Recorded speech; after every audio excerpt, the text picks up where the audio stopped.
ሰላም ሰላም ዩናይትዳውያን እንዴት ናችሁ? ቤተሰቦቻችን እነሆ እንኳን ደስ አለን። 30 ሺህ ተከታዮችን ደርሰናል። ትላንት ባልነው መሰረት አድማጮቻችን 30 ሺህ ሰብስክራይበር አስገብታችሁናል። እጅግ በጣም ነው የምናመሰግነው እና 30 ሺህ መግባታችንን ምክንያት በማድረግ ለሁለት በጣም ብዙ ኮሜንት ላደረጋችሁ እስካሁን አድማጮቻችን ሽልማት ልንሰጣችሁ ነው። ካርድ ስጦታ እናበረክትላችኋለን።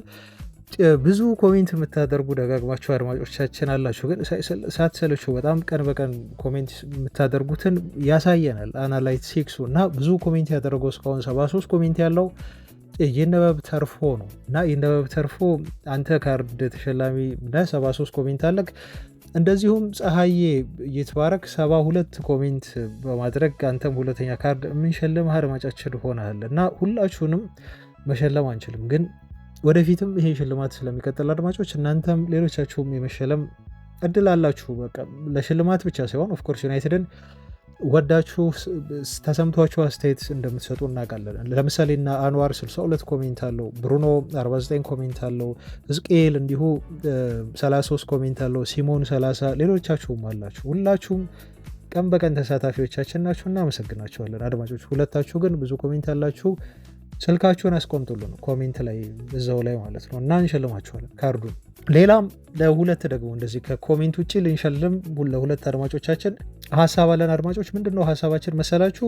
ስለ ዩናይትድ ሲዝን ብቻ በጣም አታርዝሙት ጽሁፉን፣ በጥሩ ጽሁፍ የዩናይትድን ሲዝን ብቻ ግለጹት እስቲ፣ ዘንድሮ ዩናይትድ ያሳለፈበትን ማለት ነው። የሆነ የሚሰማችሁን ነገር የተሰማችሁን ነገር ኮሜንት ላይ ጻፉልን፣ ብዙ ላይክ ያገኝ። ላይክ ሲባል ደግሞ ዝም ብላችሁ ያው ካርዱ ለማግኘት ላይክ እንዳታደርጉ። ከተመቻችሁ ያ ነገር ሁላችሁም ደግሞ ተሳተፉ፣ ላይክ አድርጉና ሁለት ብዙ ላይክ ያደረጉ ኮሜንተሮችን እንሸልማል ካርድ 2 ለ2 ማለት ነው እና 30 ሺህ መግባታችንን በዚህ መልኩ እንግዲህ ከእናንተ ጋር የደስታችን ተካፋይ ስለሆናችሁ በዚህ መልኩ ልናመሰግናችሁ ወደናል አድማጮች። እናንተም ተሳትፏችሁ አይለይ። አሁንም ቪዲዮውን ላይክ ያደርጉት። ሁሌም ቢሆን ስለምታበረታቱ ነው እዚህ ደረጃ ላይ እየደረስ ነው። ያለ እናንተ የሚሆን ነገር እንዲሁ ስለሌለ ማለት ነው። ለማንኛውም አድማጮች ዛሬ በርከት ያሉ መረጃዎችን ይዤላችኋለሁ። ከዝውውር ጋር በተያያዘ ብዙ መረጃዎች አሉኝ። ከዛ በፊት ግን የትላንት የማሌዥያ ካላላምፑር የዩናይትድ ቆይታ ብዙ አነጋጋሪ ነገሮች ይዞ መጣ። የኮንፈረንስ ሊጉ የፍጻሜ ጨዋታ የዩናይትድ ጨዋታ በልጦት ትላንት ሚዲያውን ሁሉ ሲያጥለቀልቅ ነበር፣ ዩናይትድ በመሸነፉ ብቻ ማለት ነው። ኮንፈረንስ ሊጉ እኮ አለ የፍጻሜው ጨዋታ፣ ግን ብዙ ሚዲያዎች ስለ ዩናይትድ 1-0 መሸነፍ እያወሩ ነበር። ብቻ ትላንት ምን ተፈጠረ እስቲ እዛ ምን አይነት ነገሮች ነበሩ፣ ከዛ ጨዋታ ምንድን ነው የታዘብነው የሚለውን መረጃ አደርሳችኋል። ኮንፈረንስ ሊጉ ጨዋታ ፍጻሜ ላይ የዩናይትድ ተጫዋቾች እንዴት ሆኑ ተመልክታችኋል፣ ማን አሸናፊ እንደሆነ እና ስለዚህ ጨዋታም ግዴታ መዳሰስ አለብን፣ ሁለት ልጆችን ስለምንመለከት ማለት ነው። ሳንቾም ምላሽ ሰጥቷል፣ ምን አለ ከፍጻሜው በኋላ የሚለውን መነግራችሁ ይሆናል። ከዝውውር ጋር በተያያዘ ዴላፕ ቀጣይ ክለቡን ሳይመርጥ አይቀርም አድማጮች። ትላንት መረጃ ላይ እንዳደረስኳችሁ እንደሰጋሁት ተጫዋቹ ልቡ ወደ ሰማያዎቹ ቼልሲ ሳያደላ አይቀርም። የዚህ ተጫዋች ወደ ቼልሲ ለማምራት መቃረብ ለዩናይትድ ምን ትርጉም አለው? ዩናይትድ ሌሎች ተጫዋቾችን እንዲያስፈርሙ ሊያደርግ ይችላል ወይ ለሚለው በደንብ ዘርዘር ያለ ምላሽ ይሰጣችኋለሁ ክቡራን አድማጮች። የዴላፕን ዝውውር በተመለከተ አሌሃንድሮ ጋርናቾ ከዩናይትድ ጋር መለያየቱ አሁን እርግጥ ሆኗል። የፈላጊ ክለቦቹ ቁጥር አሁን እጅግ እየጨመረ መጥቷል። ክቡራን አድማጮች 5 ያህል ክለቦች ፍላጎት እንዳላቸው ከጣሊያን ከእንግሊዝ እየተገለጸ ይገኛል። የጋርናቾና የዩናይትድ በዚህ መልኩ መለያየት መቃረብ ምንድን ነው ምክንያቱ የሚለውን ትንሽ ወደኋላ መለስ ብለን ትሬስ ባክ እናደርጋለን፣ ሞመንቶችን ማለት ነው አድማጮች። የዩናይትድ አካዳሚ ውጤት የሆነው ተጫዋቻችን ማርከስ ራሽፎርድ ወደ ባርሴሎና ሊያመራ የሚችልበት እድል አሁን ሰፍቷል። ዴኮን ወኪሎ አግኝቶት በባርሴሎና አውርቷል ተብሏል። ያለው ተጨባጭ መረጃ ምን ይመስላል? ወደ እናንተ ይደርሳል። አብራችሁን ስትቆዩ አድማጮች ብቻ ሌሎች በርከት ያሉ መረጃዎችን በውስጥ የምታገኙ ነው የሚሆነው። እንደ ሁል ጊዜው ላይክ በማድረግ ሼር በማድረግ ኮሜንት በማድረግ ከጎናችን ስለሆናችሁ እጅግ ከልብ እናመሰግናለን። እስከ ዜናው ፍጻሜ አብራችሁን ቆዩ ነው የምንለው። መልካም ቆይታ።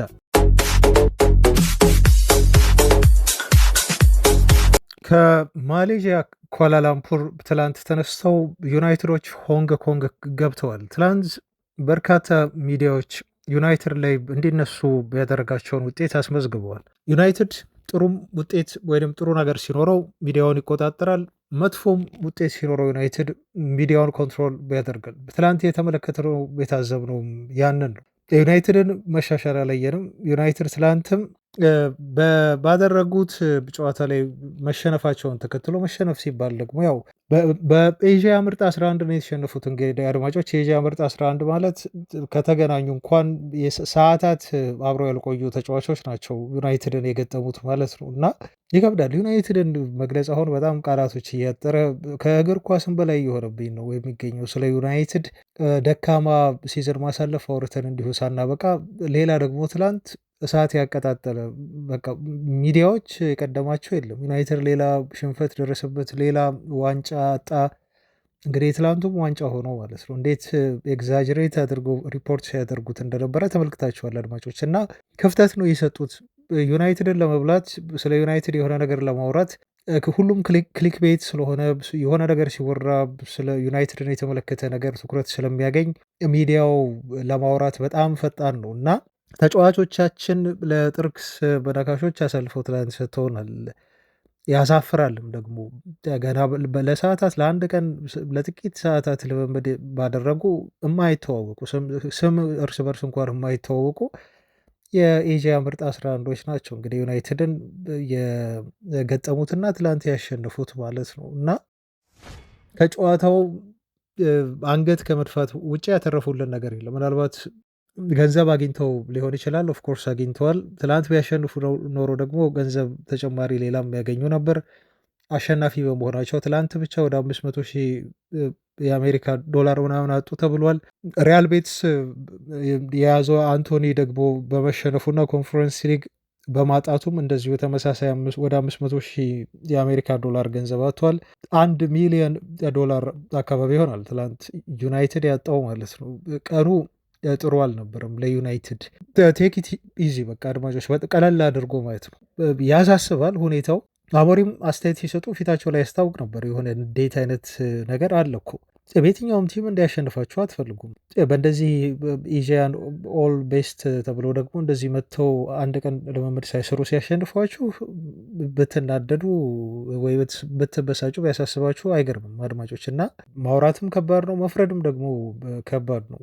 ግን ከባዱ ጊዜ ገና ወደፊት ሊመጣ ይችላል ለዩናይትድ። አሞሪም ከባዱን ጊዜ ማዕበሉን አሳልፈነዋል ብለው ባለፈው ነግረውናል። እና በጣም ጥሩ የሆነው ጊዜ ወደፊት እየመጣ ነው ብለውናል። ግን ይሄ ጥሩ የተባለው ጊዜ ቅርብ ላይሆን እንደሚችል ነው እንዳስብ ያደረገኝ። የትላንቱን ውጤትና ጨዋታ ኢዝሊ በቀላሉ ማሸነፍ የሚገባቸው እና ያለባቸው የሚጠበቅባቸው ጨዋታ ነው። አቋቋማሪ ድርጅቶች እንኳን 16 ምናምን ነው ኦድ የሰጡት ለነኛ ማለት ነው። ግን ሜዳ ላይ ያየነው ውጤት የሚያበሳጭ ነው እንደ ቡድን ማለት ነው። 72,550 ያህል ደጋፊዎች በስቴዲየም የሚገርመው ተገኝተው ነበር ዩናይትድን ለመመልከት ለመደገፍ። በነገራችሁ ላይ ዩናይትድን ማሊያ አድርገው ሲጨፍሩ ነበር። ኦል ኤዥያን ቤስት ጎል ባስቆጠሩ ሰዓት ዩናይትድን ማሊያ አድርገው ግን ይጨፍራሉ። እነሱ ፎከስ ትኩረት የሰጡት ውጤቱ ላይ አይደለም። ዩናይትድ እዛ መጣ ተጫወተ፣ የሚወዷቸውን ሱፐርስታሮች ተመለከቱ፣ አዩ፣ ስቴዲየም ብር ከፍለው ገብተዋል። ኢንጆይ እያደርጉ ሞመንቱን ማለት ነው። ዩናይትድ ቢያገባ ቢያሸንፍ ደግሞ ከዚህ በላይ ኢንጆይ እያደርጉ ነበር እና እነሱም የሚፈልጉትን ነገር ተዝናንተዋል። እኛ ግን የቡድናችን ሁኔታ አሳስቦናል። እውነት ለመናገር አንዳንድ ደጋፊዎችን በስቴዲየም ሲጮሁ ነበር በውጤቱ ተብሏል። ብቻ ይሄ ጥቅም በሌለው ጨዋታ የቡድኑን ሜንታሊቲ ይበልጥ ጥያቄ ውስጥ እንዲገባ የሚያደርግ ውጤት ነው የትላንት ውጤት። ጥቅም በሌለው እርባና በሌለው ግን ገቢ ባለው ጥሩ ዳጎስ ያለ ገቢ ባለው ጨዋታ የዩናይትድ ሽንፈት ከእንግሊዝ ደግሞ ወጥቶ በእንደዚህ አይነት ሁኔታ ትላንት ለተናካሾች እድል ሰጥቶ አስነክሶናል እና ብዙ ነገር ብለዋል። የተቃራኒ ቡድን ደጋፊዎች ወይም ሚዲያው በአጠቃላይ ብሎ አንድ ኮሜንተር ኮሜንት ያደረገችው ነገር ትንሽ ተመችቶኛል። የወዳጅነት ጨዋታ ቢሆንም እንኳን አቻ በመውጣት ክብራችንን ጠብቁልን እንጂ ስትል ነው የተናገረችው። ይሄ አስተያየቷ በጣም ብዙ መልእክት ያለው ይመስለኛል። ብዙ መልእክት ያለው ትክክል ናት። ከትላንቱ ጨዋታ ጥሩን ነገር ደግሞ እንመልከት። በጨዋታው ላይ በጣም ጥሩ እንቅስቃሴ አድርጎ ያየነው የታዘብነው ሴኮ ኮኔን ነው። ይሄ ልጅ ከዚህ በፊት ብዙ አውርተንበታል። 19 ዓመቱ ነው። በጣም በቅርቡ በዩናይትድ ቤት እድል የሚያገኝ ተጫዋች ይመስለኛል። በተለይ ቀጣይ ሲዝን በዚህ ሲዝን አሞሪም በተደጋጋሚ ዋናው ቡድን ውስጥ አካቶት ነበር፣ ግን የመጫወት እድል ሊሰጠው አልቻለም፣ አላጫወተውም። ቺዶቢ ነው ከፊት አጥቂ መስመር ላይ ችግር ስላለ ሲያሰልፍ የነበረው። ይሄ ልጅ እድል ቢያገኝ መኑኝ አድማጮች ብዙ ነገር አውርቼበታለሁ። ተጫዋቹ በጣም የተረጋጋ ተጫዋች እንደሆነ የኤዥያን ኦልስታር አማካይ ክፍልን እንዴት አድርጎ ኮንትሮል ሲያደርግ ክሬቲቪቲው ልጁ የሚገርም ተጫዋች ነው። በ19 ዓመቱ ያለው ብስለት፣ እርጋታው አንዳንዶች ይሄ ልጅ አዲሱ ፖግባ ነው ሲሉ ሁሉ ያሞካሹታል። ከፖግባም በላይ ኳሊቲዎች ያሉ ተጫዋች ነው ብለው ፖግባ ፕላስ እያሉ ሌሎች ተነጻጻሪ አማካዮችን ሁሉ እየጨመሩ ልጁን ሲያደንቁት ተመልክተናል ማለት ነው። ኢነርጂ ያለው ኦፍኮርስ በጣም ይሄ ግዙፍ አማካይ አይደለም፣ ግን ከአንድ ታዳጊ ተጫዋች እና ካለው ተክለ ሰውነት አንጻር በጣም የተለየ ላቅ ያለ ኢነርጂ ለአማካይ ክፍሎ የሚፈጥር ተጫዋች ነው ማለት። በውሰት ሊሰጡት ይችላሉ ክረምት ላይ ዩናይትዶች ተብሎ ነው እየተነገረ ያለው፣ ግን ይህን ልጅ በደንብ መጠቀም አለባቸው። አሞሪም የምር በታዳጊዎች የሚያምኑ ከሆነ ታዳጊዎችን በዋናው ዩናይትድ ቡድን ውስጥ በማካተት ሱፐርስታር ማድረግ ከሆነ አላማቸው ይሄን ልጅ ፍጹም ለሌላ ቲም አሳልፈው መስጠት የለባቸውም ባይ ነኝ። እንደኔ በጣም ስከታተለው የነበረ ልጅ ስለሆነ ልጁን እናንተም በርካታ ዩናይትድ ደጋፊዎች እኛ ካስተዋወቅናችሁ በኋላ ልጁን አይታችሁታል ብለን እናስባለን። በጣም ማቹርድ ነው፣ ከእድሜው በላይ ነው እና እርጋታውን ስታየው የሆነ የኮቢ ሜኑ አይነት እርጋታ ነው የምታዩበት። በጣም ተረጋግቶ ነው የሚጫወተው። በጣም ጠባብ በሆነ ስፔስ ልጁ ምንም አይነት ፕሬዠር አይሰማው። ስኪሉ ስላለው ከፈለገ ስሩቦል ማድረግ ይችላል። ኳሱን ሰንጥቆ መስጠት ይችላል። ለፈለገው ቦታ ያደርሳል። ከፈለገ ደግሞ ከዛች ጠባብ ስፔስ ውስጥ ልጁ ከጭንቀት ውስጥ ራሱ በቀላሉ ማውጣት የሚችል አይነት ኳሊቲ ያለው፣ በዛ ላይ ጠንካራ ነው። ሲከላከልም እንደዛው ሲትከላከልም እንደዛው ልጁ በጣም ነው የሚከላከለው እና ይህ አስደናቂ ማሊያዊ አማካይ ስፍራ ተጫዋች ከትላንትናው ጨዋታ የተመለከትነው በጣም ጥሩ ነገር ነው። ሌላውን ተዉት አድማጮች፣ ሌላውን ተዉት። የሚዲያ ሙድ መያዣ አድርገውናል። ተጫዋቾቻችን በዚህ መልኩ ይቀጥላሉ አይቀጥሉም እሱን እናያለን። ጨዋታ አላቸው በነገራችሁ ላይ ቀጣይ ጨዋታ ወደ ሆንግ ኮንግ ሄደዋል። ይሄን ጨዋታ ሲያደርጉ ደግሞ እስቲ ምን ውጤት ይዘው ይመጣሉ አብረን የምናየው ነው የሚሆነው። አሞሪም ጨዋታው ከተጠናቀቀ በኋላ በተለይ ስለ ሴኮ ኮኔ እንደዚህ ብለው ተናግሯል። ይሄ ተጫዋች በጣም ጥሩ እንቅስቃሴ ያደርጓል ልጁ እና በቀጣዩ ጨዋታ ይበልጥ የመጫወት እድል የመጫወት ደቂቃዎችን ያገኛል። በዛሬው ጨዋታ በጣም ጥሩ ነገር ነው የሰራው። እነኚህ ታዳጊ ተጫዋቾቻችን ለማሸነፍ የሆነ ሙከራ አድርገዋል፣ ጥረዋል። ይሄ ደግሞ ዋናው አስፈላጊው ነገር ነው ሲሉ ነው አሞሪም አስተያየት የሰጡት ማለት ነው። ሽንፈት የሚወድ የለም፣ መሸነፋችንን ባንወደውም ግን እንደዚህ የወጣቶቹ እንቅስቃሴ በጣም ፖዘቲቭ ነገር ነው የሚል አይነት አስተያየት ከጨዋታው መጠናቀቅ በኋላ ሰጥተዋል። ይህን ጨዋታ ትኩረት ማድረግ ኦፍኮርስ አልፈለግኩም ነበር አድማጮች። ብዙም ይሄ በቃ ሲዝኑን መርሳት ነው አሁን ያለብን አይደል። በጣም ብዙ መጥፎ ጊዜያትን ዩናይትድ አሳልፈዋል። እንደ ደጋፊ መጥፎ ነገሮችን አሳልፈናል እና የትላንቱ ነገር እንደዚህ ሲመጣ እና ደግሞ ብዙዎች ዩናይትድን እንደዚህ መሳለቂያ ሲያደርጉት ትንሽ ይሄ ይደብራል በሚለው ነው። ግን አልቀረልንም። ያው ይሄን እንዲሆነ ያደረጉን ተጫዋቾቻችን፣ ይሄ እንዲሆነ ያደረገው የሆይላንድ እንቅስቃሴ። ሆይላንድ አሁን በኤዥያ ቤስት 11 ተከላካዮች እንደዛ ኮንትሮል ያደርጉታል፣ እንደዛ መንቀሳቀሻ ማርክ ያደርጉታል፣ መንቀሳቀሻ እና ጎል ማስቆጠሪያ ስፔስ ያሳጡታል ብላችሁ አሁን ስታስቡ አይገርማችሁም አድማጮች? ያ ነው አሁን ሂት የሚያደርገው ጭንቅላታችሁን ማለት ነው። ሆይላንድ እኮ ተዉት፣ እንግሊዝ እንዴት አድርጎ ላያገባ ነው? ትላንት እነሱ በዛ ደረጃ ኮንትሮል ካደረጉት እና ተቆጣጥሮት ከወጡ ማለት ነው አሳሳቢ ነው የሚሆነው። ብዙ ለውጥ በዩናይትድ ቤት እንደሚያስፈልግ የሚያመላክት ነው አድማጮች። ለማንኛውም ግን ሌላው ትንሽ ያልተመቸኝ ነገር ደግሞ አድማጮች ይሄን ተናግሬ ላብቃ። የዩናይትድ ተጫዋቾች ያው ፋን ናቸው እነሱ፣ ማርኬቱን የፈለጉት ገንዘቡን የፈለጉት። ዩናይትድ በመላው ዓለም ብዙ ደጋፊ ያለው እና ፎቶ እንነሳ እያሉ መጠየቃቸው የተለመደ ነገር ነው። የትም ሲንቀሳቀሱ ደግሞ ፓራዲ አድርገው ነበር። በክፍት መኪና ነው ሁሉ የተንቀሳቀሱት በኳላላምፑር። ለምንድን ነው ክፍት መኪና ላይ እንዲሆኑ የሆነው? ምክንያቱም የውላቸው የስምምነታቸው አንድ አካል ስለሆነ ነው አድማጮች። እንጂ እነሱ በክፍት መኪና መሄዱን ፈልገውት አይደለም። የዩናይትድ ተጫዋቾች ክለቡም ቢሆን እንደዛ እንዲሄዱ የፈቀደው ስለተስማማ ነው። ለምን ከፍለውበታል። የማሌዥያ ጠቅላይ ሚኒስትር እኮ ነው ተቀብሎ ሲያናግራቸው ሲንከባከባቸው የነበሩ የማሌዥያ የአንድ ሀገር ጠቅላይ ሚኒስትር ማለት ነው። አድማጮች አያቸው። ስለዚህ እነሱ የፈለጉት ማርኬቱን ስለሆነ በዩናይትድ ማርኬቱን ሊሰሩ ስለሆነ እና ዩናይትድም ገቢውን እያገኘ ስለሆነ ያን ፓራዲ አድርገው ተጫዋቾቹ ክፍት መኪና ላይ ቆመው ያው ደጋፊዎች እያዩቸው እየተዝናኑ ፎቶ እየወሰዱ ምናምን ነው እንግዲህ ኢንጆይ ሲያደርጉ የነበረው ማለት ነው። ሽንፈቱን ለእኛ ቢያምንም ግን ፎቶ ሲነሱ ደግሞ አንዳንድ የዩናይትድ ተጫዋቾች ያሳዩት ባህሪን ያልተመ ለምሳሌ ጋራቸውን በሉት ስለሱ ዜና አለ በኋላ አደርሳችኋለሁ። ከዚህ ውጭ ይሄ የመሀል ጣት እጅ ቀስሮ ፎቶ መነሳት ምን የሚሉት አባዜ ነው። አይዶንት ኖ ኢትዮጵያዊ ስለሆንኩኝ ትንሽ አስነውሮኝ ወይ ደብሮኝ ሊሆን ይችላል። ለፈረንጆች ቀለል ያለ ተራ ነገር ወይም ዘመናዊነት ሊመስል ይችላል። ምን ማለት ነው ግን በመላው ዓለም ዩናይትድን ለመሰለ ዩናይትድን አክብረው 72,000 ደጋፊ እኮ ያለው ትኬት ቆርጦ የገቡት ዩናይትድን ለማየት ደስ ለማይረባ ጨዋታ ምንም ኢንጆይ ላላደረጉበትና ዩናይትድ አንድ ጎል አስቆጥሮ እንኳን ላላስደሰታቸው ቲም ገንዘብ ከፍሎ ነው የገቡት። ግን ደጋፊዎች ከዩናይትድ ተጫዋቾች ጋር ፎቶ እንዲነሱ ሲጠይቋቸው የዩናይትድ ተጫዋቾችን መሀል ጣት ተመልክቱ አድማጮች። ጋርናቾ በተለይ አማድ ሄቨን ይሄ ጥሩ ባህሪ አይደለም፣ ጥሩ ባህሪ አይደለም። ኢትዮጵያዊ እንትኔ ይዞኝ ሊሆን ይችላል አለቀም አድማጮች። ወይ እነሱ በጣም ዘመናዊ ሆነው ወይኔ ሸምግዬ ሊሆን ይችላል እነሱ አራዳ ሆነው ወይኔ ሳስብ በቃ በተለየ ይሄ ኮንሰርቫቲቭ ሆኜ ሊሆን ይችላል። ግን አልተመቸኝ። ኤዥያዎች በጣም ወግ አጥባቂ ናቸው ደግሞ እና ለደጋፊ ፎቶ ስትነሱ አክብራችሁ ፈገግ እያላችሁ መነሳት ያለባችሁ። እዛ ጋ እኮ ዘርኪዚ አለ። ዘርኪዚ ግን እንደዚህ አይነት የጣት ምልክት አላሳይም። ይሄ ነገር እችን ነገር አሞሪም ቢመለከቷት እኔ ደስ ይለኛል። አድማጮች አካበድክ ካላላችሁ እናንተ ሀሳባችሁን መስጠት ደግሞ ኮሜንት ላይ ትችላላችሁ።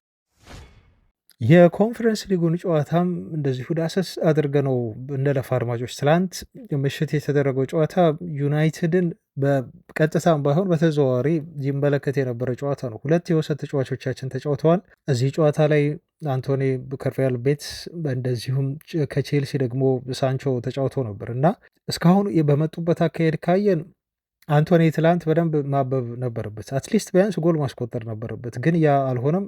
ሳንቾ ደግሞ ትላንት ጎል ማስቆጠር አልነበረበትም፣ ግን በተቃራሪ ሆነ ሁሉም ነገር። ትላንት ስንጠብቀው የነበረው አንቶኒ ምንም ሳያደርግ ወጣ። ተቀይሮ የገባው ሳንቾ ደግሞ በጣም ግሩም ጎል አስቆጠረ። ሁለቱን ተጫዋቾች በውሰት መስጠታችን ለዩናይትድ ዞሮ ዞሮ በጣም ጥቅም አለው። አሁን ያለን ነገርም ነው ትላንት መታዘብ የቻልነው። አንቶኒ ሲዝኑን ይሄ ሄዶ እዛ ባሳለፋቸው ባደረጋቸው ነገሮች በሙሉ ለዩናይትድ ቢያንስ በትንሹ 30 ሚሊዮን ዩሮ እንደሚያመጣ እርግጠኛ መሆን ትችላላችሁ። ሽያጭ ላይ የሚቀርብ ከሆነና ከተሸጠ ልጁ ማለት ነው እንደሚሸጥ ተስፋ እናደርጋለን። ተጫዋቹ በዩናይትድ ቤት ቢቆይ ኖሮ አይደለም 30-40 ሚሊዮን ዩሮ አላቅም 20 ሚሊዮን ዩሮ ዩናይትድ ማግኘቱ ነው ራሱ። አሁን ግን ቢያንስ ብዙ ፈላጊ ክለቦች አሉት።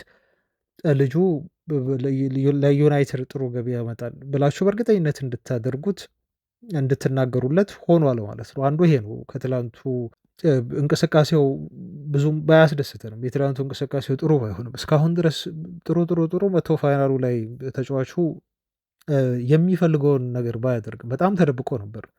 ትላንት አንቶኒ አልተመለከትነውም። ለምን እንደሆነ ትላንት ለነገሩ ቼልሲ ቶታሊ ዶሚኔት ነበር። በጣም የክላስ ዲፍረንስ ይታይ ነበር በቼልሲ እና በሪያል ቤቲስ መካከል ፍጹም የኳሊቲ በሉት እግር ኳስ ጨዋታ ፖዚሽን ቁጥጥር በሉት የጎል ዕድል መፍጠር በሉት ትላንት ሪያል ቤቲሶች በጣም ደክመው ነበር እየቀረቡት። አንቶኒም በዛ ልክ ተደብቆ ደክሞ ነበር የዋለው ማለት ነው እና ታግሰውት ነበር አሰልጣኙ ጎል ያስቆጥራል በሚል እስከ መጨረሻው ደቂቃ በጠበቁት። ያው የሆነ ነገር ስለሚፈጠር ያቺ ምታተኛ ግራግር አለችው፣ ግን ትላንት ያችንም ማድረግ አልቻለም። የረባ እንቅስቃሴ ብቻ ላይ ያደርግ አልቻለም። አልሆነም። ቀኑ የሱ አልነበረም። በጣም አዝኗል። ሲያለቅስ ተመልክተነዋል። አንቶኒ ይገባናል፣ እንረዳዋለን። ምክንያቱም ይህን ሁሉ ጥሩ ነገር አሳለፈ ተብሎ ሲወራልበት ከነበሩ በጣም መጥፎ ነገሮች ወጥቶ ተጫዋች ሆን ደስተኛ መሆን ጀምሮ ደስታውን ደግሞ ከጫፍ የሚያደርስበት ጥሩ እድል ነበር። ትላንት አልሆነም። ዩናይትድም 500,000 አሜሪካ ዶላር የሚጠጋ ገንዘብ አጥቷል አንቶኒ ዋንጫ ባለማግኘቱ። ጀደን ሳንቾ ተቀይሮ ገብቶ ትላንት ግሩም ጎል አስቆጥሯል። ዩናይትድ እሱን በመልቀቁ ወይም በመሸጡ አይነት ነገር ወይም ሳንቾ ምርጥ ብቃት ላይ ነው ያለው፣ እንዴት አስደናቂ ጎል ነው ያስቆጠረው ምናምን ብላችሁ ልታወሩለት ብትችሉ ይሆናል እንጂ በፍጹም ልጁ ለዩናይትድ የሚሆን አይደለም። በፍጹም የሚሆን አይደለም። እንኳን እሱ አይደለም አንቶኒ ራሱ ይሻላል። ኦፍኮርስ ከሳንቾ አንቶኒ ይሻላል። በዚህ ሰዓት በተለይ ወደ ዩናይትድ ቢመጣ ይሄ ጫናን የሚቋቋም አይነት ተጫዋች እንዳልሆነ ትላንት አላሳያችሁም አድማጮች? በቃ ሲጠበቅ ነበር አይደል? የብዙ የቤትስ ደጋፊዎች እርግጠኛ ነኝ የሆነ ነገር ያደርጋል ብለው ሲጠብቁት ነበር አንቶኒ። እና ልጁ ፕሬዠር ሲበዛ፣ ጫና ሲበዛበት ትንሽ የመጥፋት አይነት ባህሪ ያለው የመቋቋም አያችሁ፣ ጫናን የመቋቋም ችግር አለበት ማለት እኮ ነው እንጂ ትላንት አንቶኒ ቢያንስ ጥሩ እንቅስቃሴ ማድረግ ነበረበት፣ ማስጨነቅ ነበረበት ቼልሲዎችን። ተውት፣ ጎል ማስቆጠሩ ቀኑ ላይሆን ይችላል ትላንት፣ ግን እንዲህ ሲጠበቅ የለም ጥፍት የማለት አይነት ነገር። ስለዚህ አሁን ወደ ዩናይትድን ቢመለስ ልጁ በጣም ስለሚጠበቅ፣ ዩናይትድ እኮ እያንዳንዱ ጨዋታ የዋንጫ ጨዋታ ነው። ትኩረቱ በጣም ላቅ ያለ ነው። ብዙ ነው የሚሰጠው ሽፋን ትኩረቱ በአጠቃላይ እንደ ልንገራችሁ፣ ትላንት የዩናይትድ ሽንፈት ከኮንፈረንስ ሊጉ በላይ ትኩረት ተሰጥቶት እንደነበር ታዝባችኋል አድማጮች። የዩናይትድ ሽንፈት በትላልቅ የአውሮፓ ሚዲያዎች ዩናይትድ ድጋሚ ተሸንፈ፣ ዩናይትድ ዋንጫ አጣ። እቺ የወዳጅነቷን ዋንጫ እኮ ነው አንድ ተሸንፎ አጣት የተባለችው። ዩናይትድ በድጋሚ እንደዚህ ሆነ፣ ዩናይትድ አሞሪም እንደዚህ ሆኑ። በቃ ሚዲያዎች በሙሉ እንደዚህ ሲዘግቡ ነበር። በጣም ነው የሚያስገርማችሁ አድማጮች። ከኮንፈረንስ ሊጉ የፍጻሜ ጨዋታ ኮንፈረንስ ሊግ ሊካሄድ የሰዓታት ጊዜዎች እየቀሩት ሚዲያዎች በሙሉ ስለ የማንቸስተር ዩናይትድ ትላንት መሸነፍ ለዚህ ለማይረባ የወዳጅነት ጨዋታ ምንም በቃ ሌላ ቲም ቢሆን እኮ መጫወቱን ሁሉ አታውቁም። መጫወቱን ጨዋታ ማድረጉን ራሱ የምታውቁት ነገር የለም፣ ምንም አታውቁም። ግን ዩናይትድ ስለሆነ ብቻ ከኮንፈረንስ ሊጉ በላይ ገና ሳይጀመር ማለት ነው፣ ኮንፈረንስ ሊጉ ጨዋታ ሳይጀመር ብዙ ሊወራበት ሲገባ ዩናይትድ ጉዳይ ዶሚኔት አደረገው። የዩናይትድ የትኛውንም ጨዋታ ብታደርጉ ትኩረት ይኖራል፣ ፕሬዠር አለ። ያን እንደማይቋቋም ነው ትላንት አንቶኒ ያሳየን ብዬ ማስበው። ኦፍኮርስ ቀኑ ላይሆን ይችላል፣ እሱን አውቃለሁ አድማጮች። ልጁ መሸጥ እንዳለበት እና ዩናይትድ ቤት ሌላ እድል ይሰጠው አይነት ነገር ውስጥ እንደማንገባ የትላንቱ እንቅስቃሴ ያመላክታል። በጣም ጸሎት አድርጌ ነበር ምናምን ብሏል መልበሻ ክፍል ውስጥ አንቶኒ። ይህ የሚያሳየው ምንድነው? ልጁ በጣም ጫና ውስጥ እንደነበረ ነው። መጸለዩን እንደ ችግር እያየሁት አይደለም አድማጮች፣ ግን ፕሬዠሩን የመቋቋም ችግር አለበት ለማለት ነው። ኤኒዌይስ ይሄን ሁላ ያነሳሁት ምንድን ነው የሳንቾ ከጨዋታው መጠናቀቅ በኋላ ወደ ማንቸስተር ዩናይትድ ቤት አልመለስም ሲል ተናገረ።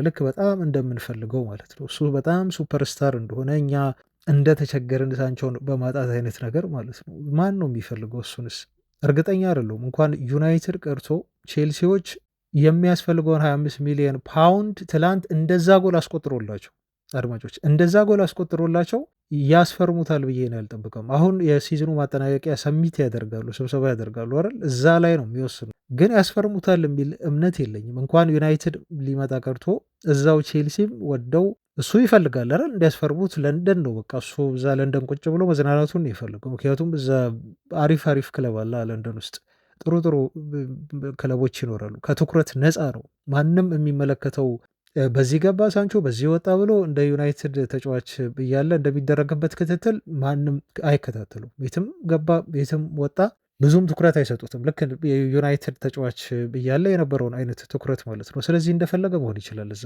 ለዛ ነው ለንደንን የመረጣት የሚፈልገው ቼልሲ መቆየት። ያን ግን የሚያደርጉ አይመስለኝም። ያሳፍሩታል። አያስፈርሙትም ቼልሲዎች ብዬ ነው እኔ በግል የሚያስበው። ቢያስፈርሙት ደስ ይለኛል። ግን ወደ ዩናይትድ እንደማይመለስ ልጁ ወደ ዩናይትድ ተመልሼ አልመጣም ብሎ ተናግሯል። እና ቼልሲዎች ካላስፈረሙት ምንም አማራጭ የለም። እሱን በውሰት ተመልሶ ለሌላ ክለብ መስጠት ነው። ለጀርመን ላሉ እንደ ባየር ሊቨርኩሰን እዛ ብሄድ ጥሩ ትራይቭ ሊያደርግ ይችላል። ችግሩ ደግሞ ኤሪክ ቴናግ ነው እኮ ያሉት እዛ። ከአሰልጣኙ ጋር አይስማማም። ግን ሊጉ ይለያያል። ፊዚካል ዲማንዱ እዛ የለም ብዙም ሊሆንለት ይችላል። ለማንኛውም ትላንት የዩናይትድ ተጫዋቾች በዚህ መልኩ ምሽቱን አሳልፈዋል ለማለት ነው። ወደ ዝውውር መረጃዎቻችን ደግሞ እንለፍ አድማጮች። ትላንት በስፋት የሰማነው ነገር የዴላፕ ጉዳይ ነው። ዴላፕ ቀጣይ ክለቡን ሳይመርጥ አይቀርም አድማጮች። በእርግጥ ዜናውን ያወጡት የሚታመኑት የምንላቸው በጣም የምናምናቸው ይሄ 9 ከ10 ወይ 10 ከ10 የምንሰጣቸው አይነት ምንጮች አይደሉም። ቶክ ስፖርት ነው። ቶክ ስፖርት ላይ የሚሰራው ቤን ጃኮብስ ነው ይሄን ያለው። በጣም ክሎዝ ሆኗል የዴላፕ የቼልሲ ዝውውር በሚል ነው ይህን መረጃ ይዞ የወጣው ቤን ጃኮብስ እና ከዚህ በፊትም የዚህ ልጅ የዩናይትድ ዝውውር ጉዳይ ኦን እና ኦፍ ነው ብያችሁ ነግሬያችሁ ነበር አድማጮች። ትናንት ነው መረጃውን ያደረስኳችሁ እና እርግጠኛ መሆን አልቻልኩም ዩናይትድን መርጦ ስለመምጣቱ ልጁ። የትላንት አውርተንበታል በሰፊው። የትላንቱን ዜና መለስ ብላችሁ ካልሰማችሁ እሱን ማዳመጥ ነው፣ የዴላፕን ፓርት ማለት ነው። እዛ ላይ በጣም በዝርዝር ነው የተናገርኩት ያሉትን እውነታዎች በሙሉ። የትላንቱም የቶክ ስፖርት መረጃ ያንን ነው ያረጋገጠልኝ። ስፈራ የነበረውን ወደ ዩናይትድ ልጁ ኢንክላይንድ እንዳላደረገ ኦፕሽኖቹን እያየ እየተመለከተ እንደሆነና ዩናይትድን ላይመርጥ እንደሚችል ልጁ በተለያዩ ምክንያቶች ስሰጋ ነበር እና ትላንትም የሆነው በቶክ ስፖርት መረጃ መሰረት ያ ነው። ኦፍኮርስ ገና ነው 100% ተጫዋች ወደ ቼልሲ ሄዷል። ሄር ዊጎ የሚባል አይነት መረጃ አይደለም፣ ግን ተቃርቧል ብሎናል። ቤን ጃኮብስ ጥሩ ነው። እንደነ ፋብሪሶ ወይንም እንደነ ዘ አትሌቲክ ባይሆንም በዝውውር መረጃዎች ላይ ግን ክሬዲብል ነው። በቃ ክሬዲብል ከምትሏቸው ምንጮች መካከል አንዱ ነው። ቶክ ስፖርት የሚሰራ ጋዜጠኛ ነው እና የቼልሲ ዝውውሩን በጣም ተቃርቧል።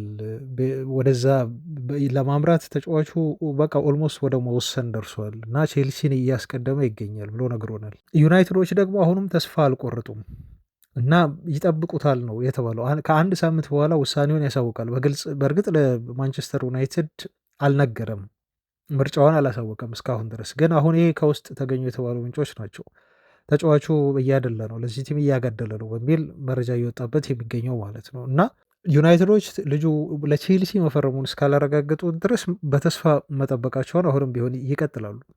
አይቀርም ዴላፕ ይመጣልናል ብለው ያስባሉ። ምክንያቱም ሜይን ታርጌታቸው ዋነኛ የዝውውር ኢላማቸው ነው።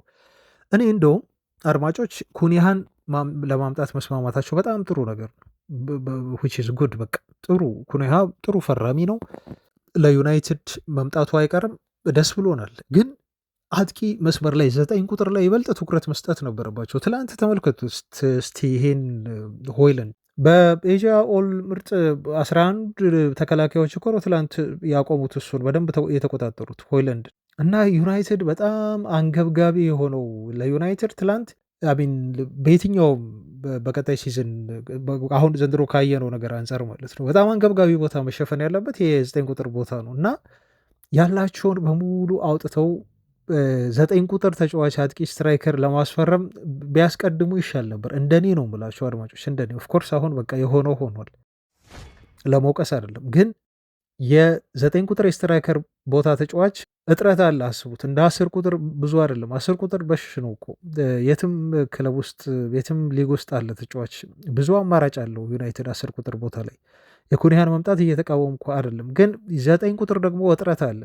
በጣት የሚቆጠሩ ስትራይከሮች እኮ ነው ያሉት አሁን አውሮፓ ውስጥ የሚፈለጉ ማለት ነው። ይሄ ስትራይከር አሪፍ ነው ተብሎ ብዙ ክለቦች እየተጫረቱባቸው ያሉ ስትራይከሮች ዩሲ አድማጮች፣ ዩናይትድ ቀድሞ 9 ቁጥር ቢያስፈርም እኔ ደስ ይለኝ ነበር ለማለት ነው። ደስ ይለኝ ነበር። የሚፈልጓቸው ስትራይከሮች ብዙ ክለቦች ደግሞ የሚፈልጓቸው ናቸው እና እነሱን ባላቸው አቅም ባላቸው ገንዘብ ለኩኒያ 62 ካወጡ በጣም ብዙ ገንዘብ እኮ ነው። አንድ ምርጥ ስትራይከር ማምጣት ያስችላቸው ነበር። ቀድሞ ማስፈረም ይችሉ ነበር። ከዛ በኋላ እየሸጡ ምናምን በሚለው ተጫዋቾች ገቢ ደግሞ አምጥተው የኩኒያን ጉዳይ መመልከትና ኩኒያ ላይ መሄድ ይችሉ ነበረ ማለት ነው። ግን ዴላፕሽ ወደዛ ከሄደ ጊዮኬሬሽ ደግሞ ምርጫውን አርሰናል ካደረገ፣ በእርግጥ አርሰናልም በይፋ ጥያቄ እስካሁን አላቀረበለትም እየተባለ ነው ያለው እና የአርሰናሎችም ተቀዳሚ ምርጫ አይመስልም። በነገራችሁ ላይ ጊዮኬሬስ የእነሱ ተቀዳሚ ምርጫ ቤንጃሚን ሼሽኮ ነው የሚመስለው። ሼሽኮን ካላገኙ ወደ ጊዮኬሬዝ የሚያዩበት እድል እንዳለ ነው አርሰናሎች እየተገለጸ ያለው ማለት ነው። ስለዚህ ይህን አጋጣሚ ዩናይትድ መጠቀም ይችል ነበር ማለት ነው። በዚህ ሰዓት አሞሪም ይግባቡታል። በቃ የሆነ ነገር ፈጥሮ፣ በእርግጥ ፓኬጁ በጣም ውድ ነው፣ ብዙ ነው። ዩናይትዶች ግን ስትራይከሩን ማግኘት ነበረባቸው። ምናልባት ተጫዋቹ ቆይ ጠብቁኝ ካላላቸው እና ተጫዋቹ ወደ ዩናይትድ ለመምጣት ቅድሚያ ካልሰጠ ሊሆን ይችላል ሜይ ቢ ኢትስ ኦኬ። እንደዛ ከሆነ ልረዳቸው እችላለሁ። ግን ስትራይከር በጣም ዩናይትድ ያስፈልገዋል። በጣም አንገብጋቢ ነው። በጣም በጣም አድማጮች ለምን እሱን ብቻ እኮ አይደለም ኦስሜሄንንም ማስፈረም እኮ በደንብ ይችሉ ነበር። በዚህ ሰዓት የሳውዲው ነገር አለም የአልሂላል ጉዳይ አልሂላሎች ብዙ ገንዘብ ከዩናይትድ 3-4 እጥፍ ደሞዝ ሊያቀርቡለት ይችሉ ይሆናል እየተባለ ያለው እንደዛ ነው። ልጁ ገንዘብ ከመረጠ ወደዛ ሊሄድ ይችላል። ግን የቻሉትን ያህል ጥረት አድርገው ከየትም ቢሆን ገንዘቡን አምጥተው ኦስሜሄንን ማጣት ደግሞ አልነበረባቸውም። አሁን የሚያጡት ከሆነ ማለት ነው የማይመጣም ከሆነ የሚመጣ አይመስልም ሁኔታዎች ስመለከት አድማጮች የዴላፕ እንግዲህ ዴላፕን ቁጥር 1 ኢላማ ብለው የያዙት ነው አጥቂ መስመር ላይ። ይህ ተጫዋች ደግሞ ቼልሲን ከመረጠባቸው ለአውሮፓ ሻምፒዮንስ ሊግ ብሎ ነው የተባለው። ዩናይትድ እንግዲህ ባዶ እጁን ሊቀር ነው ማለት ነው። በጣም የፈራቸው ዝውውሮች ውድ ያላቸው ተጫዋቾች ስትራይከሮች ሁለቱ ወደ ዩናይትድ ላይመጡ የሚችሉበት እድል አሁን ሰፊ ነው። ጌኬሬሽም እንዲሁም ኦስሜሄንም ማለት ነው። እሺ ሌላ ያለው አማራጭ ማነው ብላችሁ ስታየው ኤኪቲኬ ነው። ኤኪቲኬ ደግሞ እሱም ሌላው የቼልሲ የዝውውር ኢላማ ነው። ዩናይትድ ቼልሲን መፎካከር አይችልም በገንዘብ አቅም አድማጮች። በእርግጥ ዴላፕን ካገኙ የቼልሲዎች ቀዳሚ ምርጫ ዴላፕ ነው ተብሏል። ኤኪቲኬን ሊተዉት ይችላሉ። ግን እዛ ጋር ደግሞ አርሰናልም ይፈልገዋል ይሄ ልጅ፣ ሊቨርፑልም ይፈልገዋል ተጫዋቹን። የሚጠየቀው ገንዘብ ይሄ ልጅ ለማስፈረም 80 ሚሊዮን ዩሮ ነው የተባሉ። ከ80 ሚሊዮን ዩሮ እስከ 100 ሚሊዮን ዩሮ ሊደርስ ይችላል። እሱም ውድ ነው አድማጮች። እድሜው ትንሽ ሊሆን ይችላል፣ የዩናይትድ ደጋፊ ሊሆን ይችላል። ኤኬቲክ ዩናይትድን እያየ ያደገ አጥቂ ነው፣ ተጫዋች ነው ልጁ። ግን በአጠቃላይ ፓኬጁ ውድ ነው ይሄም ልጅ። ስለዚህ የዚህ ተጫዋች እዚህ ተጫዋች ላይ በኋላ አማራጭ አቶ ተጫዋቹን በውድ ዋጋ ለማስፈረም ከመጣር አሁኑኑ እንደ ኦስሜሄን፣ ጌክሬዝ የመሳሰሉ ተጫዋቾችን ማስፈረም ይቻላል። ምክንያቱም ኦልሞስት ተመሳሳይ ነው ዋጋቸው፣ ብዙ ያለ የእድሜ ግን ልዩነት አለ። ዞሮ ዞሮ ዩናይትድ አጥቂ በፍጥነት እንደዚህ የማያስፈርም ያወጣውን ወጪ አውጥቶ የማያስፈርም ከሆነ ቀጣይ ሲዝን በፍጹም አታስቡት። በጣም ከባድ ነው ለዩናይትድ። በሆይላንድ ሊቀጥል ነው ማለት እኮ ነው። የለም አጥቂ ማን አለ? ፕላን ቢ ብለው የያዟቸው አጥቂዎችም ሳይቀር አሁን ትልቅ ስህተት ነው የሚሰሩት። በነገራችሁ ላይ አድማጮች ለትንሽ ገንዘብ ልዩነት ብለው ዩናይትድ ትልቅ ስህተት ይሰራል ዘንድሮ። ትልቅ አጥቂ የማያስፈርም ከሆነ እነኚህ ሁሉ ተጫዋቾች አሁን የነገርኳቸው ተጫዋቾች ካመለጡት አሁን ቤንጃሚን ሴስኮም እየተባለ ነው ያለው እና የዩናይትዱ ሰው ክሪስቶፈር ቪቭል ያውቁታል። ተጫዋቹን በደንብ አድርገው ነው የሚያውቁት እና ከዚህ በፊትም ተከታትሎታል። ዩናይትድ ከመጡ ከቀጠራቸው በኋላ የሄዱ አንዳንድ ጨዋታዎቹን ተመልክተዋል እና ዩናይትድ ሊስት ውስጥ ይገኛል። ይህም ተጫዋች ግን ይህም ልጅ ውድ ነው አድማጮች፣ ውድ ነው። ወደ 100 ሚሊዮን ዩሮ አካባቢ ነው አሁን እየጠየቀበት የሚገኘው። ይህም ተጫዋች ልክ እንደ ኤኬቲኬ ሁሉ ግን እድሜው ትንሽ ነው፣ ያድጋል። አርሰናል ቤት እኮ ጊዮኬሬዝን ማስፈረም አርሰናሎች አሁን ከብዷቸው እኮ አይደለም አድማጮች፣ ግን ከእድሜው አንጻር እያዩ ከአጫወቱ ልጁ ካለው አጫወት አንጻር እያዩ ወደፊት ማርኬት ቫሊዩን እያዩ ነው ሴስኮን ያስቀደሙት፣ ሌሎች ተጫዋቾችን ያስቀደሙት ማለት ነው። ምን ልላችሁ ነው? አሁን ዩናይትድ ዞሮ ዞሮ እነኚህን ልጆች ካላመጣ ከነኚህ አሁን ካወራናቸው ተጫዋቾች በተለይ በነ ኦስሜሄንና ጊዮኬሬዝን ካላስፈረመ ወዴት ነው ሊያተኩር የሚችለው? ወደነ የክሪስታል ፓላሱ ማቴታ ነው ትኩረት ላይ ያደርግ የሚችለው። አያችሁ፣ ማቴታን ደግሞ ሄዶ ሲጠይቅ ፓላሶች 40 ሚሊዮን ፓውንድ 50 ሚሊዮን ፓውንድ ሊጠይቁ ይችላሉ። ዩናይትድ ላይ አንድ ተጫዋችን ፈልጎ ሲጠይቅ ቲሞች እንዴት ለዩናይትድ ዋጋ መተመን እንዳለባቸው ያውቃሉ። አስቸጋሪ ነው የሚያደርጉባቸው ዝውውሮች፣ አስቸጋሪ። ስትራይከር ከጠፋ ማርኬቱ ላይ ክለቦችም አይለቁም፣ መልቀቅ አይፈልጉም። ያላቸውን አቬሬጅም ቢሆን ስትራይከር 15 የሚያገባም ስትራይከር ከሆነ አይለቁም በቀላሉ። ስለዚህ ዞሮ ዞሮ ዩናይትድ ወጪ መውጣቱ አይቀርም። ማቴታንም አመጣው 40 ሚሊዮን ፓውንድ ዩናይትድ ሊያወጣ ይችላል፣ ዊች ሚንስ ወደ 50 ሚሊዮን ዩሮ ማለት ነው። ስለዚህ እሱ ላይ ደግሞ 30 ሚሊዮን ዩሮ ጨምሮ በ80 ሚሊዮን ዩሮ የተሻለውን ኦስሜሄን ቢያመጣ ይሻላል፣ ወይ 80 ሚሊዮን ዩሮ ፈጅቶ ጊዮኬሬዝን ቢያመጣ ይሻላል ማለት ነው። እና የአጥቂው ቦታ ክፍተት በጣም በጣም ሊደፈን የሚገባው ቦታ ነው ባይ ነኝ እኔ። በፍጥነት አሁን የዴላፕን ወደ ቼልሲ ለመሄድ ተጫዋቹ መወሰኑና ቼልሲን እየመረጠ መሆኑ መታወቁ አንዳንዶች ደጋፊዎች እንደውም እኮ ደስ ብሏቸዋል። በቃ ጥሩ ነው እንደውም ይሄድ በቃ ቼልሲ ቶሎ ብሎ። ግን ምክንያታቸውን ሲያስቀምጡ ምንድን ነው የሚሉት? ዩናይትድ ሌላ አጥቂ ያመጣልናል።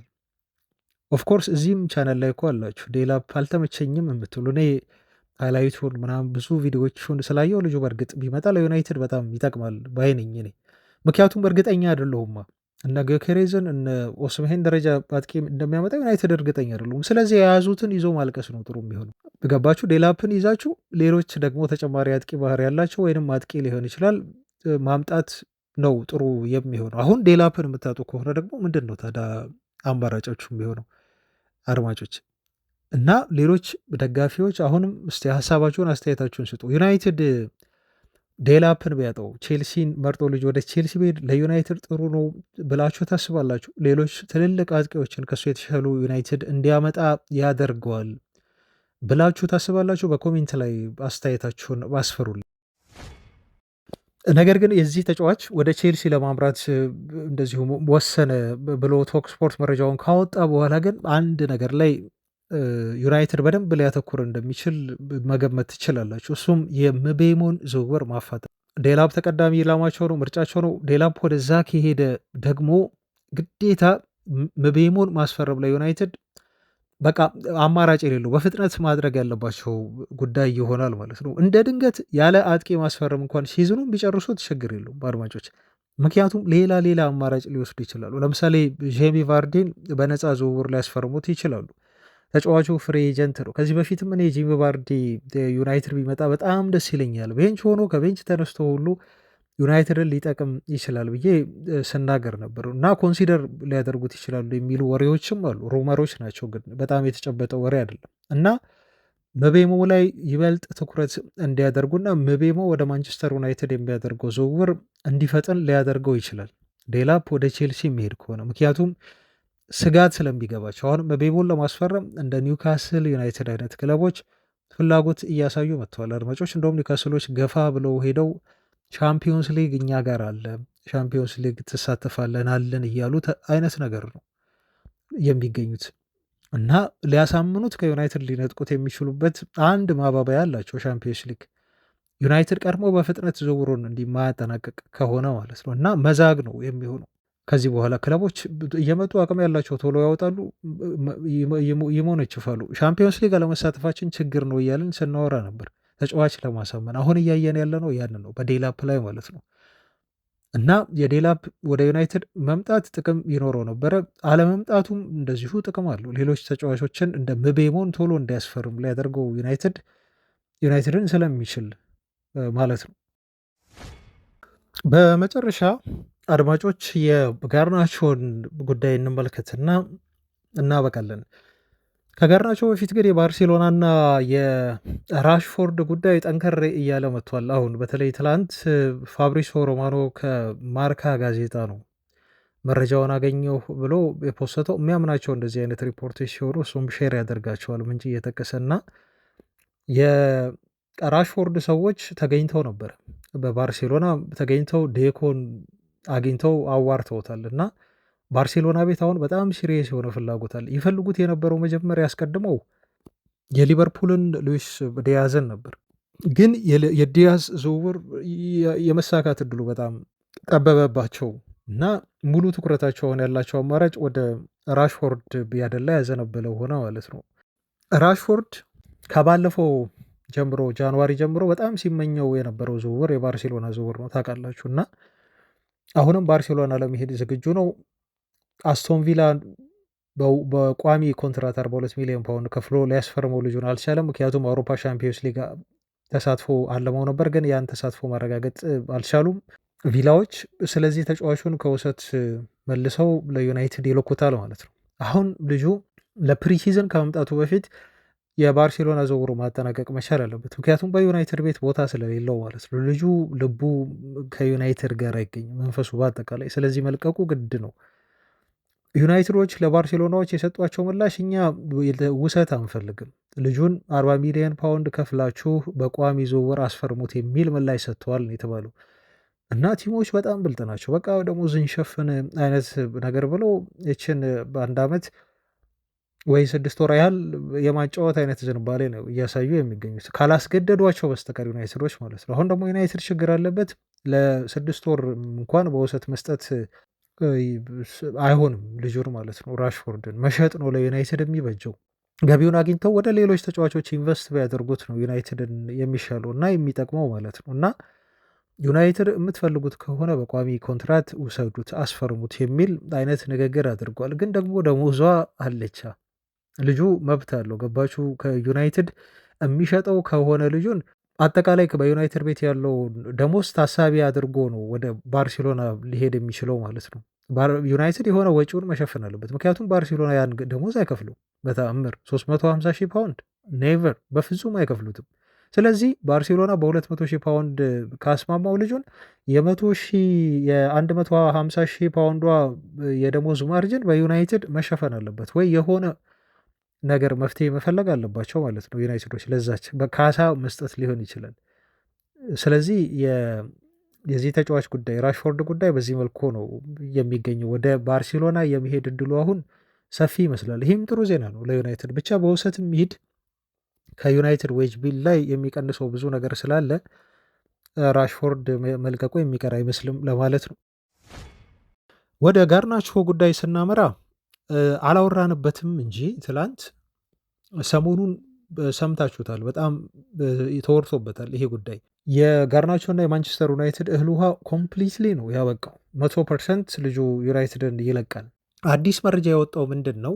አሰልጣኝ ሩበን አሞሪም ልጁን በግልጽ ነው ተጫዋቾቹ ባሉበት ወደ ዩናይትድ ከፕሪ ሲዝን በፊት ወደ ማንቸስተር ዩናይትድ እመጣለሁ ብለህ እንዳታስብ፣ በዩናይትድ ቤት ፍጹም ቀጣይ የእግር ኳስ ህይወት አይኖርህም እና አዲስ ክለብ እንዲያስፈርም ክለቦች መጥተው ጠይቀው አንተን እንዲያስፈርሙ ለፈጣሪ ጸሎት ማድረግ አለብህ ብሎታል ሩበን አሞሪም። ጸሎት ማድረግ አለብህ። ይሄ የማይሆንና በዩናይትድ ቤት የምትቆይ ከሆነ ግን እንደ አሰልጣኙ ንግግር ከሆነ የሚመጣብህን መከራ ቻለው አይነት ነገር ነው። የሚመጣብህን መከራና የሚወሰድብህን እርምጃ ወይም ዲሲፕሊን ጉዳይ ሊሆን ይችላል። እሱን ሲደርስ ታየዋለህ አይነት ነገር ነው። ስለዚህ ይሄ ከዚህ በላይ ቲሙን እንዲለቅ የሚነገር ቃል የለም። በቃ ጸሎት አድርግ ነው ያሉት አሞሪም። ክለብ መቶ አንድ ክለብ እንፈልጋለን ብሎ ለዩናይትድ ሲሪየስ ጥያቄ አቅርቦ እንዲያስፈርምህ ጸሎት አድርግ ብለው ነው የነገሩት። ለፈጣሪ ጸልይ። ከባድ ማስጠንቀቂያ ነው የሰጡት አሞሪም። ብዙ ነገር እንዳናደዳቸው ተጫዋቹ የመጣበት መንገድ፣ ያሳለፋቸው ነገሮች፣ የገባባቸው ክርክሮች አሰልጣኙ እንዳናደዱትና ይሄን እንዲናገር እንዳደረገው እረዳለሁ። አንድ ሁለተኛ ግን ይሄን መረጃ ያወጣው ጋዜጠኛ በጣም ዩናይትድን ጎድቷል። ወይም እንደዚህ አሰልጣኙ ብለዋል ተብሎ መወራቱ በራሱ በአጠቃላይ የዩናይትድ የተጫዋቹን ጉልበት አሳጥቷል። ሽያጭ ላይ አሁን ብዙ ክለቦች ፍላጎት አላቸው። አዳዲስ ክለቦች እንደውም መጡ ተባለ። አሞሪም ይሄን ነግሮታል፣ እንደዚህ ብለውታል ለጋርናቾ ከተባለ በኋላ ለምሳሌ እንደና አስቶን ቪላ፣ እንደ ባየር ሌቨርኩሰን፣ እንደ ኤሲ ሚላን እና ሌሎችም ክለቦች ይፈልጉታል ልጁን ለማስፈረም ተብሏል። ናፖሊና ቼልሲ የቀድሞ ሲፈልጉት የነበሩ ክለቦች ናቸው፣ ከፍተኛ ፍላጎት ያላቸው በተለይ ናፖሊ ማለት ነው። ሲመጡና ሲደራደሩ ግን ልጁ ፍጹም በዩናይትድ ቤት ቦታ እንደሌለው ያውቃሉ። አሁን ገባችሁ? ለገዢ ቲሞች ምን መስጠት ነው? ጉልበት መስጠት ነው። ዩናይትድ ማስመሰል ነበረበት እዚህ ጋር በቃ ልጁ አይለቅም ብሎ ማስመሰል ነበረበት። እንደ ቡድን፣ እንደ አንድ ቲም፣ እንደ ተቋም፣ እንደ አትራፊ ድርጅት። ኦፍኮርስ ለትርፍ ነው ዩናይትድ የተቋቋመው እንጂ ደጋፊ ለማስደሰት አይደለም። እያተረፈ እያስደሰተ ድርጅቱን የሚያስቀጥል ተቋም ነው ዩናይትድ። ስለዚህ ለቡድኑ ጥቅም እስከሆነ ድረስ ልጁ እንደማይፈለግ እርግጠኛ ሆነው አሰልጣኙ እንደዚህ አሉት የሚለው መረጃ ከመውጣቱ ዩናይትድን የሚጠቅመው ነገር የለም፣ የሚጎዳው ነገር እንጂ ማለት ነው። የራሱን ማርኬት ቫሊዩ እኮ ነው የሚያስቀንሰው እንደዚህ በመወራቱ ማለት ነው። እና ዞሮ ዞሮ ግን ብቻ ይለቃል ልጁ በትንሽም ይሁን ብቻ በትልቅ ገንዘብ ልጁ ዩናይትድን መልቀቁ አይቀርም። አሁን ይሄ መረጃ እንዳለው ሆኖ አድማጮች ምንድን ነው አሰልጣኙ እንደዚህ አምርረው እንዲናገሩ ያደረጋቸው? በጣም ምርር ያለ ንግግር ነው ለተጫዋቹ የነገሩት። ያውም በተጫዋቾች ፊት ነው እንግዲህ ይሄን ያሉት፣ በተጫዋቾች ፊት ነው ይሄን ያሉት። ልጁ ታለንቱ እንዳለ ነው ብዙ ከዚህ በፊት ስናወራበት ብለናል አድማጮች። ግን የግል ባህሪው በጣም አስቸጋሪ እንደሆነ ተጫዋቹ በቃ ረባሽ በጥባጭ ከምንላቸው ምናልባት ዩናይትድ ለገባበት ምስቅልቅል ነገር መልበሻ ክፍል ቤት ውስጥ ይሄ የዩናይትድን ድባብና መንፈሱን የቲም ስፕሪቱን ከሚበጠብጡት ተጫዋቾች መካከል አንዱ ሊሆን ይችላል። ብዙ ያልሰማነው ነገር ሊኖር እኮ ይችላል። ሌሎችም ተጫዋቾች በጣም መርዝ የሆኑ ተጫዋቾች አሉ። ይቅርታ አድርጉልኝ ለቃሉ መርዝ ለማለት የአድማጮች እና እኛ ማናየው ጋዜጦችን ብዙ ያልደረሱበት ያላወሩት ግን ይሄ ውስጥ ለውስጥ የሚረጩ ተጫዋቾቹ ውስጥ ያለ ኔጌቲቪቲ አለመስማማት ምክንያት አንዱ ጋር ናቸው ሊሆን ይችላል። ይህን መንፈስ ከሚፈጥሩ ተጫዋቾች ይህን የሚያሳያችሁ ተጫዋቹ ሲያደርጋቸው የነበሩ ነገሮች ናቸው። ከዚህ በፊት ሲያደርጋቸው የነበሩ ነገሮች ለምሳሌ ተጫዋቹ በሁለት አሰልጣኞች ዩናይትድ ቤት ውስጥ መስማማት አቅቶታል። ከሁለት አሰልጣኞች ጋር ይሄ ገጠመኝ ሊሆን አይችልም የልጁ ተፈጥሯዊ ባህሪ ካልሆነ በስተቀር ማለት ነው። ሶስተኛ አሰልጣኝም ቢመጣ ላለመጣላቱ እርግጠኛ አትሆንም ተጫዋቹን። ለምሳሌ አፕሪል 2024 ላይ ጋርናቾ የማርክ ጎልብሪጅን ታውቁታላችሁ፣ የታወቀ የዩናይትድ ቻናል ያለው ነው ዩቲዩብ ላይ እና ኤሪክ ቴናግ ተጫዋቹን ቀይረው ሲያስወጡት በሃፍ ታይም ላይ ከበርንማውዝ ጋር ሲጫወቱ ተናዶ ነበር ጎልብሪጅ እና አስተያየት ሰጠ።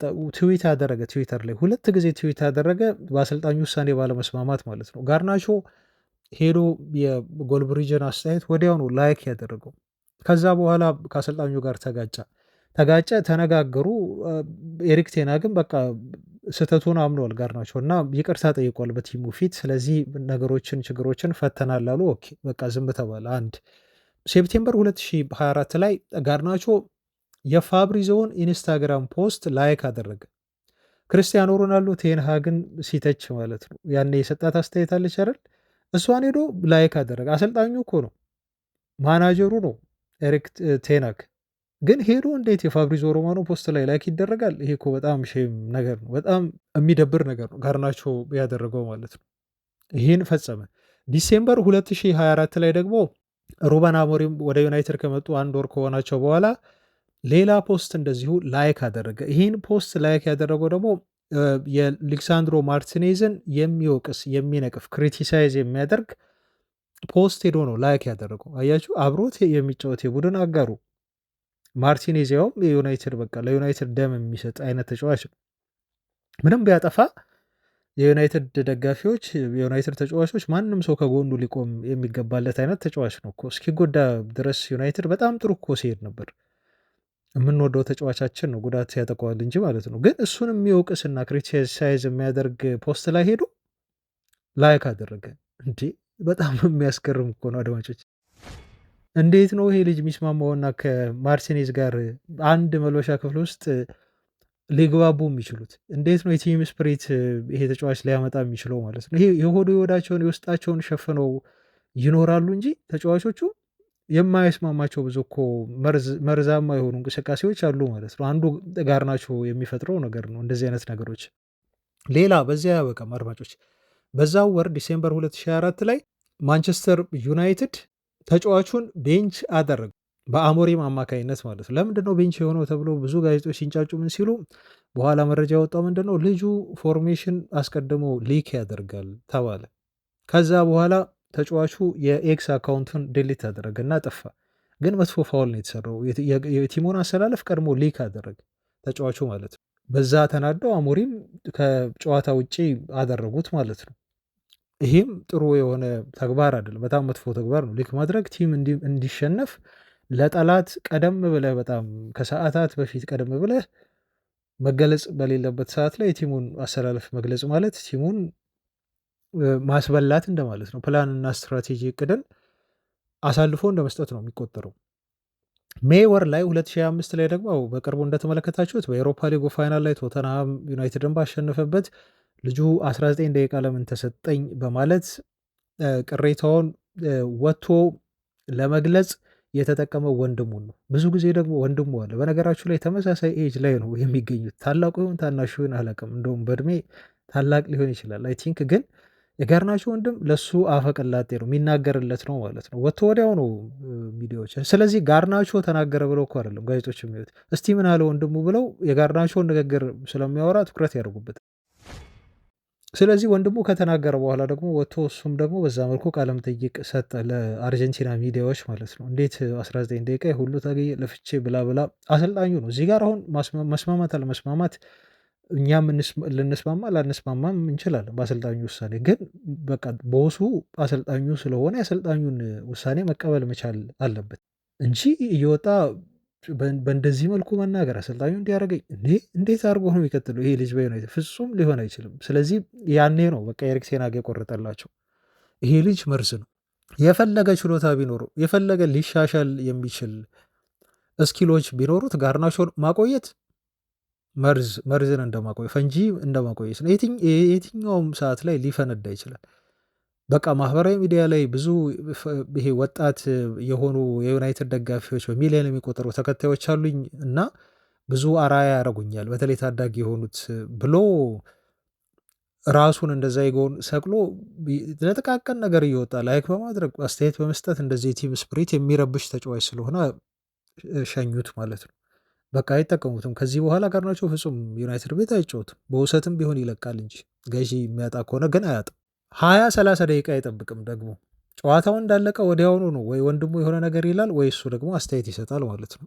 ይሄ የልጁና የዩናይትድ እህል ውሃ እንዲያበቃ አድርጎታል። ምንም እንኳን ጋርናቾን ብንወደው ምንም እንኳን ጋርናቾ ወደፊት ሌላ ቲም ሌላ ቡድን ሄዶ ሱፐርስታር ሊሆን ቢችልም ግን ያለው የግል ባህሪ ዩናይትድ ቤት ውስጥ ትልልቅ በጣም ትልቅ የተባሉ አሰልጣኞች ጋር ቢሰራ እንኳን ልጁ የምትቆጣጠሩት አይነት ባህሪ አይደለም ያለው። እንኳን አሁን ስትረግል እያደረጉ ያሉ አሞሪም ቀርቶ ማለት ነው። የቲም ስፕሪታቸውን በጣም የሚበጠብጥ ነው። ስለዚህ ቢለቅ ለዩናይትድም ለራሱ ለጋርናቾም እነ በተለይ ለአሰልጣኝ ሩበን አሞሪምም ጥሩ ነው። ባይተያዩ ፌስ ቱ ፌስ ባይተያዩ ራሱ ጥሩ ነው ለማለት ነው። ብቻ አድማጮች የጋርናቾ መልቀቅ ዩናይትድን ይጠቅማል እንጂ አይጎዳም። ተጫዋቹ መልቀቁ 100% በእርግጥ ነው፣ እኛም እንስማማበታለን ለማለት ነው። እናንተ የራሳችሁ ሀሳብ አስተያየት ካላችሁ በዚህ ጉዳይ ላይ ከታች በኮሜንት አስተያየታችሁን መስጠት ትችላላችሁ ለማለት ነው። ክቡራን አድማጮች ብቻ ለዛሬ ያስኩላችሁ ዜናዎች እነኝህን ይመስላሉ። አብራችሁኝ ስለቆያችሁ፣ ስለተከታተላችሁኝ፣